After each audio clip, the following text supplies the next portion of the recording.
മുജീബ് റഹ്മാൻ, ആരെയും കുടിയൊഴിപ്പിക്കില്ലെന്ന് പറഞ്ഞ നിങ്ങൾ സ്വരം മാറ്റുന്നു, സ്വരം കടുപ്പിക്കുന്നു. ഇപ്പോൾ മുനമ്പത്തുകാരെ കയ്യേറ്റക്കാരായി ചിത്രീകരിക്കുകയും ചെയ്യുന്നു. മോശമല്ലേ മുജീബ് റഹ്മാൻ? നമ്മുടെ ഈ ചർച്ചയിൽ പങ്കെടുത്തുകൊണ്ട് ആദ്യമായി സംസാരിച്ച ഫാദർ ജോഷി മയ്യാട്ടിൽ, അദ്ദേഹം ഒരു വൈദികനാണ്. ഞങ്ങളെപ്പോലെ സാധാരണക്കാർ ചിലപ്പോൾ ചാനൽ ചർച്ചയിലോ അതല്ലെങ്കിൽ മറ്റ് ഏതെങ്കിലും ഒരു പൊതുസമ്മേളനത്തിലെ പ്രസംഗത്തിലോ പത്രസമ്മേളനത്തിലോ ഒക്കെ സംസാരിക്കുമ്പോൾ പോരായ്മകളുണ്ടാകും. പക്ഷെ അദ്ദേഹം ധരിച്ചിട്ടുള്ളത് ആ വസ്ത്രത്തോട് അദ്ദേഹം മാന്യത പുലർത്തേണ്ടതുണ്ട്. അദ്ദേഹത്തിൻ്റെ വായിൽ നിന്ന് പുറത്തേക്ക് വരുന്ന സംസാരങ്ങൾ അത് ഒരു മത അധ്യക്ഷൻ എന്ന രീതിയിലോ അതല്ലെങ്കിൽ ഒരു ക്രൈസ്തവ പാതിരി എന്നുള്ള രീതിയിലോ വരാൻ പാടില്ലാത്ത വാക്കുകളാണ്. അതിപ്പോൾ ഈ ചർച്ചയിൽ മാത്രമല്ല, അദ്ദേഹത്തിൻ്റെ പല ചർച്ചകളിൽ ഞാൻ ശ്രദ്ധിക്കാറുണ്ട്. അദ്ദേഹം വളരെ നിലവാരം കുറഞ്ഞ നിലയിലേക്ക് അദ്ദേഹം സംസാരിക്കുന്നു. അദ്ദേഹം നിലവിലൊരു മുസ്ലിം സമുദായത്തിൻ്റെ ഒരു വിശ്വാസപരമായിട്ടുള്ള കാര്യങ്ങളെ, ഇതൊരു ഇന്ത്യ മതേതരത്വ രാഷ്ട്രമാണ് എന്ന് അദ്ദേഹം നമ്മെ ബോധ്യപ്പെടുത്തേണ്ട ആവശ്യമില്ല. നമ്മുടെയൊക്കെ രാജ്യത്ത് ജീവിക്കുന്നവരാണ്. നമുക്ക് ഈ രാജ്യത്തിൻ്റെ ഭരണഘടനയോടും ജനാധിപത്യ സംവിധാനങ്ങളോടുമൊക്കെ ബഹുമാനമുള്ളവരാണ്. മുനമ്പത്തെ ഭൂമിയുമായി ബന്ധപ്പെട്ടുകൊണ്ട് അദ്ദേഹം സംസാരിക്കുമ്പോൾ ഇത് അധിനിവേശം എന്നുള്ള നിലയിലും അതേപോലെ തന്നെ കൊള്ള സംഘം എന്നുള്ള നിലയിലുമൊക്കെ അദ്ദേഹം സംസാരിക്കുമ്പോൾ എനിക്ക് തിരിച്ച് അദ്ദേഹത്തോട് ചോദിക്കാനുള്ളത്, ഈ മുനമ്പത്തെ 404.76 ഏക്കർ വഖഫ് ഭൂമിയുമായി ബന്ധപ്പെട്ടുകൊണ്ട് അതിൻ്റെ യാഥാർത്ഥ്യം അദ്ദേഹത്തെ പോലുള്ളവർ തുറന്ന് സംസാരിക്കാൻ തയ്യാറാകേണ്ടതുണ്ട്.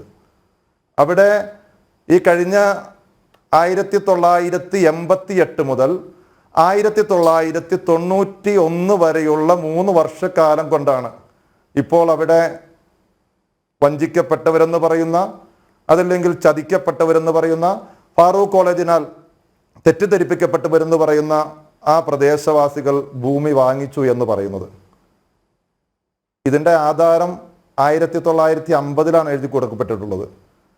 1961, 67, 71, 76 പറവൂർ കോടതിയിലും അതേപോലെ തന്നെ ഹൈക്കോടതിയിലുമൊക്കെ ഇതുമായി ബന്ധപ്പെട്ടുകൊണ്ടുള്ള ഈ കേസിൻ്റെ വ്യവഹാരങ്ങൾ നടന്നിരുന്നു. ആ കാലഘട്ടങ്ങളിൽ അങ്ങനെ കേസുകൾ നടന്നപ്പോൾ ഈ ഭൂമിയുമായി ബന്ധപ്പെട്ടുകൊണ്ട് എന്തെങ്കിലും പ്രശ്നങ്ങളുള്ളത് കൊണ്ടാണല്ലോ കോടതിയുമായി ബന്ധപ്പെട്ടുകൊണ്ടുള്ള അത്തരത്തിലുള്ള തർക്കങ്ങൾ ഉണ്ടായിട്ടുള്ളത്. അതിനെക്കുറിച്ച് പഠിക്കാൻ തയ്യാറാകാതെ ആ ഭൂമിയുമായി ബന്ധപ്പെട്ടുകൊണ്ട് ഇപ്പോഴും സമരസമിതിയുടെ കൺവീനർ, ഇപ്പോൾ ചുമതലയിൽ നിന്ന് മാറി നിൽക്കുന്ന, പ്രവർത്തനം നിർത്തിവെച്ചിട്ടുള്ള കമ്മീഷന്റെ മുന്നിലും അതേപോലെ തന്നെ മറ്റ് മാധ്യമങ്ങളിലുമൊക്കെ പറഞ്ഞിട്ടുള്ളത് 144 ഏക്കറിന്റെ താഴെയുള്ള ഭൂമിയുടെ വിഷയത്തിൽ മാത്രമാണ് അവകാശവാദം ഉന്നയിച്ചിട്ടുള്ളൂ. ഞങ്ങൾക്ക് 404.76 ഏക്കർ ഭൂമിയും ഞങ്ങൾ വില കൊടുത്ത് വാങ്ങിയതാണ് എന്ന് അവകാശപ്പെട്ടിട്ടില്ല. അവകാശപ്പെടുന്നത് 1 ഏക്കറിൽ ചുല്ലുവാനും വരുന്ന ഭൂമിയാണ് ഞങ്ങൾ വാങ്ങിയിട്ടുള്ളത്, ഞങ്ങൾ ചതിക്കപ്പെട്ടിട്ടുള്ളത്. ബാക്കിയുള്ള ഭൂമി എവിടെ? ബാക്കിയുള്ള 300 ഏക്കറോളം, ചെറിയ ഒരു 10 സെന്റോ 20 സെന്റോ 50 സെന്റോ 1 ഏക്കറോ അല്ലല്ലോ, 300 ചുല്ലുവാനും വരുന്ന അല്ലെങ്കിൽ 300 ഏക്കറോളം വരുന്ന ആ ഭൂമി എവിടെ എന്നുള്ളതിനെ കുറിച്ച് അന്വേഷിക്കുമ്പോൾ അതിനെ അളക്കാൻ ഫാദർ ഉൾപ്പെടെയുള്ളവർ എന്തുകൊണ്ടാണ് തടസ്സം നിൽക്കുന്നത്? ഈ ഭൂമിയുമായി ബന്ധപ്പെട്ടുകൊണ്ടുള്ള രേഖകൾ, നേരത്തെ ഈ ചർച്ചയുമായി ബന്ധപ്പെട്ട് ഞാൻ അതിലേക്ക് വരാം, ഈ ഭൂമിയുമായി ബന്ധപ്പെട്ടുകൊണ്ടുള്ള സത്യസന്ധമായിട്ടുള്ള രേഖകൾ സർക്കാരിന് മുന്നിലോ പൊതുസമൂഹത്തിൻ്റെ മുന്നിലോ അവതരിപ്പിക്കാൻ എന്തുകൊണ്ടാണ് സമരസമിതിയും ആ സമരസമിതിക്ക് നേതൃത്വം കൊടുക്കുന്ന ഫാദർ ജോഷി മയ്യാട്ടിൽ ഉൾപ്പെടെയുള്ളവർ തയ്യാറാകാതിരിക്കുന്നത്? ഇവിടെ എനിക്ക് കാര്യം ചോദിക്കാനുള്ളത്, ഈ ചർച്ചയുടെ ടൈറ്റിൽ കൊടുത്തിട്ടുള്ളത് ഗുണ്ടായിസം, വഖഫ് ബോർഡിൻ്റെ ഗുണ്ടായിസം. ദേവസ്വം ബോർഡിൻ്റെ അന്യാധീനപ്പെട്ടു പോയിട്ടുള്ള ഭൂമികൾ തിരിച്ചു പിടിക്കുന്നതിന് വേണ്ടി ഞാൻ കഴിഞ്ഞ മുനമ്പത്ത് നടന്ന ചർച്ചയുടെ തൊട്ട് മുമ്പിൽ തന്നെ കോട്ടയം ജില്ലയിലെ ആ ക്ഷേത്രത്തിൽ 200-ഓളം വരുന്ന, 200-ഓ 300-ഓ ആണെന്ന് എനിക്ക് കൃത്യമായിട്ട് അതിൻ്റെ കണക്ക് ഞാൻ വിട്ടുപോയി, ആ ഭൂമി തിരിച്ചു പിടിച്ചതുമായി ബന്ധപ്പെട്ടുകൊണ്ടുള്ള വാർത്തകൾ നമ്മൾ കണ്ടു. ഇപ്പോൾ തന്നെ കൂനമ്മാവ് ക്രൈസ്തവ മത പള്ളിയിരിക്കുന്ന ഭൂമിയിൽ പോലും ഈ പറയുന്നത് പോലെ തന്നെ ഈ പറയപ്പെടുന്ന നമ്മുടെ അവകാശവാദം ഉന്നയിക്കപ്പെടുമ്പോൾ അവിടെ ഒന്നും ഗുണ്ടായിസം വരുന്നില്ല. ഈ പറയപ്പെടുന്ന വഖഫ് ബോർഡ്, ഞങ്ങളെ സംബന്ധിച്ചിടത്തോളം ഞങ്ങൾ വഖഫ് ബോർഡിനെ ന്യായീകരിക്കുവാനോ വഖഫ് ബോർഡ് ചെയർമാനെ ന്യായീകരിക്കുവാനോ സർക്കാരിനെ ന്യായീകരിക്കുവാനോ ഒന്നും ഞങ്ങളില്ല. വഖഫ് ബോർഡ് എന്ന സ്ഥാപനം അത് ഏതെങ്കിലും മഹലിന്റെ കീഴിൽ പ്രവർത്തിക്കുന്ന സംവിധാനമല്ല, അതല്ലെങ്കിൽ ഏതെങ്കിലും മുസ്ലിം സംഘടനകളുടെ കീഴിൽ പ്രവർത്തിക്കുന്ന ഒരു സ്ഥാപനമല്ല. അത് സംസ്ഥാന ഗവൺമെന്റിന്റെ കീഴിൽ പ്രവർത്തിക്കുന്ന ഒരു സർക്കാർ സ്ഥാപനമാണ്. ആ സ്ഥാപനം നിലവിലൊരവസ്ഥയിൽ 404.76 ഏക്കർ വഖഫ് ഭൂമിയുമായി ബന്ധപ്പെട്ടുകൊണ്ട് അത് കയ്യേറിയതാണെന്ന് പറഞ്ഞാൽ, വഖഫ് ബോർഡ് ഈ പറയുന്ന ഭൂമി അത് കയ്യേറിയതാണ് എന്ന് പറഞ്ഞാൽ അത് സർക്കാരിൻ്റെ സ്റ്റേറ്റ്മെൻ്റ് ആണ്. കേരള സംസ്ഥാന ഗവൺമെൻറ് അല്ലേ വഖഫ് ബോർഡിൻ്റെ കാര്യങ്ങൾ നിയന്ത്രിക്കുന്നത്.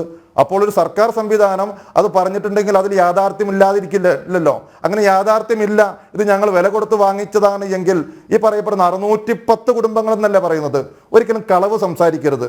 പ്രത്യേക ഉത്തരവാദിത്തപ്പെട്ട ഒരു സഭയുടെ അധ്യക്ഷനായിട്ടുള്ള, അതല്ലെങ്കിൽ ഒരു പിതാവായിട്ടുള്ള, ഒരു പാതിരിയായിട്ടുള്ള താങ്കളെ പോലുള്ളവർ വാസ്തവങ്ങൾ സംസാരിക്കാൻ തയ്യാറാകുക. 610 കുടുംബങ്ങൾ അവിടെ ഉണ്ടോ എന്ന് താങ്കൾ നെഞ്ചത്ത് കൈവച്ച് താങ്കളൊന്ന് പറയട്ടെ. അങ്ങനെ 610 കുടുംബങ്ങളുണ്ടെങ്കിൽ ആ 610 കുടുംബങ്ങളുടെ വിശദാംശങ്ങൾ എറണാകുളത്ത് കളക്ടറേറ്റിൽ ഞങ്ങൾ വരാം. 610 പേരുടെ ആധാരം ഹാജരാക്കട്ടെ. ഞങ്ങൾ വരേണ്ടതില്ല. കളക്ടറുണ്ട്, നിലവിലുള്ള അവസ്ഥയിൽ വഖഫ് ബോർഡ് സംവിധാനമുണ്ട്, ഇവിടെ മുഖ്യമന്ത്രിയുണ്ട്, ബാക്കിയുള്ള എല്ലാ സംവിധാനങ്ങളുണ്ട്. അവരുടെ മുന്നിൽ ഈ 610 പേര് കാശ് കൊടുത്ത് വാങ്ങിച്ച ആ ഭൂമിയുടെ രേഖ വെച്ചിട്ട് അവർ പറ്റിക്കപ്പെട്ടിട്ടുണ്ടെങ്കിൽ അത് നമുക്ക് അതിനെക്കുറിച്ച് ചർച്ച ചെയ്യാം. എന്തുകൊണ്ടാണ് ഈ 610 ആധാരങ്ങൾ നിങ്ങൾക്ക് സമൂഹത്തെ കാണിക്കാൻ കഴിയാതിരിക്കുന്നത്?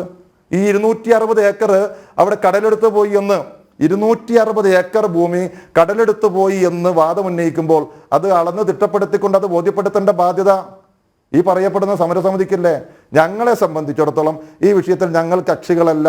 ഇതുമായി ബന്ധപ്പെട്ടുകൊണ്ട് ഫാദർ ജോഷി മയ്യാട്ടിലിൻ്റെ നേതൃത്വത്തിൽ എറണാകുളത്ത് ഹൈക്കോടതി ജംഗ്ഷനിലും അതേപോലെ തന്നെ ഈ സമരവുമായി ബന്ധപ്പെട്ടുകൊണ്ട് കഴിഞ്ഞ 3-4 മാസങ്ങളായി നടത്തിക്കൊണ്ടിരിക്കുന്ന വർഗീയപരമായിട്ടുള്ള ഒരു സമുദായത്തെ കടന്നാക്രമിച്ചുകൊണ്ട് മുസ്ലിം സമുദായത്തിൻ്റെ വിശ്വാസപരമായിട്ടുള്ള കാര്യങ്ങളിലേക്ക് കടന്നു കയറിക്കൊണ്ട് ഒരു കാരണവശാലും ഉണ്ടാകാൻ പാടില്ലാത്ത രീതിയിൽ മുസ്ലിം സമൂഹത്തെ മാനസികമായി വിഷമിപ്പിക്കുന്ന രീതിയിൽ ഇവിടെ 404 ഏക്കറുമായി ബന്ധപ്പെട്ടുകൊണ്ട് ഇതിനു മുമ്പ് ഇങ്ങനെ ചർച്ചയുണ്ടായിട്ടില്ലല്ലോ, ഇത്തരത്തിലുള്ള സംസാരങ്ങൾ ഉണ്ടായിട്ടില്ലല്ലോ.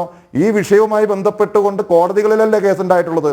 ആ കോടതികൾ എന്തുകൊണ്ടാണ് നിങ്ങൾക്ക് ബോധ്യപ്പെടുത്താൻ കഴിയാത്തത്? ഹൈക്കോടതിയിൽ കഴിഞ്ഞ ദിവസം ഈ പറയപ്പെടുന്ന വഖഫ് അല്ല എന്ന് വാദിക്കുന്ന ഫാദർ മയ്യാട്ടിൽ ഉൾപ്പെടെയുള്ളവർക്ക് അവിടെ കേരള ഹൈക്കോടതിയിൽ ഇതുമായി ബന്ധപ്പെട്ടുകൊണ്ട് കഴിഞ്ഞ ദിവസങ്ങളിൽ കമ്മീഷന്റെ നിയമനവുമായി ബന്ധപ്പെട്ടുകൊണ്ട് അവിടെ കേസ് നടന്നല്ലോ. കഴിഞ്ഞ തിങ്കളാഴ്ച നടന്നല്ലോ, അതിനു മുമ്പ് നടന്നല്ലോ. കേരള ഹൈക്കോടതിയും ബാക്കിയുള്ള കോടതികളുമൊക്കെ ഇതുമായി ബന്ധപ്പെട്ടുകൊണ്ടുള്ള തീരുമാനങ്ങൾ പറയുമ്പോൾ എന്തുകൊണ്ടാണ് ഈ ചാനൽ ചർച്ചകളിൽ വന്നിരുന്നു കൊണ്ട് പറയുന്ന ഈ കാര്യങ്ങൾ, ഈ രേഖകൾ കോടതികളെ ഹാജരാക്കിക്കൊണ്ട് ഈ പറയപ്പെടുന്ന ആളുകളുടെ പുനരധിവാസം, അതല്ലെങ്കിൽ അവർക്ക് അവിടെ ന്യായമായി കിട്ടേണ്ട അവകാശങ്ങൾ നേടിയെടുക്കാൻ കഴിയാത്തത് എന്തുകൊണ്ടാണ്?